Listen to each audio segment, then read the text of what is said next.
मंगरुळनाथ येथे अकोला वाशिम जिल्हा मध्यवर्ती सहकारी बँकेच्या पंचवार्षिक निवडणुकीच्या प्रचाराचा शुभारंभ अत्यंत उत्साहात करण्यात आला। सहकार क्षेत्राचे वैभव मानल्या जाणाऱ्या या बँकेच्या निवडणुकीसाठी परिवर्तनाचा संकल्प आणि विजयाचा निर्धार या मेळाव्यात व्यक्त करण्यात आला। या कार्यक्रमाला महाराष्ट्र राज्याचे माजी राज्यमंत्री सुभाषराव ठाकरे आणि बँकेचे विद्यमान अध्यक्ष संतोषदादा कोरपे यांची प्रमुख उपस्थिती होती। त्यांच्या उपस्थितीत प्रचाराचा श्रीगणेशा करण्यात आला। यावेळी उपस्थित मतदार आणि सहकारी बांधवांनी विजयाचा विश्वास व्यक्त केला।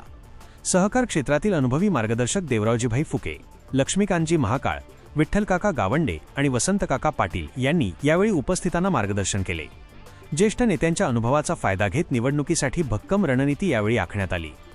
या मेळाव्याला तरुण आणि अनुभवी नेतृत्वाचा संगम पाहायला मिळाला। यावेळी प्रामुख्याने चंद्रकांतदादा ठाकरे, शिरीषभाऊ धोत्रे, जयराजजी कोरपे, ललितजी बहाळे, गीताबाई ठाकरे आणि अपर्णाताई धोत्रे यांच्यासह अनेक मान्यवर उपस्थित होते।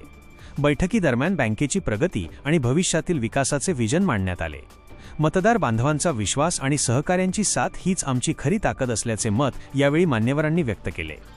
शेतकऱ्यांच्या हक्काच्या बँकेसाठी आणि सहकारातून समृद्धी साधण्यासाठी आम्ही पुन्हा सज्ज आहोत अशी भावना यावेळी व्यक्त झाली। या बैठकीला मतदार आणि सहकारी बांधवांनी मोठ्या संख्येने हजेरी लावली होती, ज्यामुळे पॅनलप्रती असलेला विश्वास अधिक दृढ झाल्याचे दिसून आले।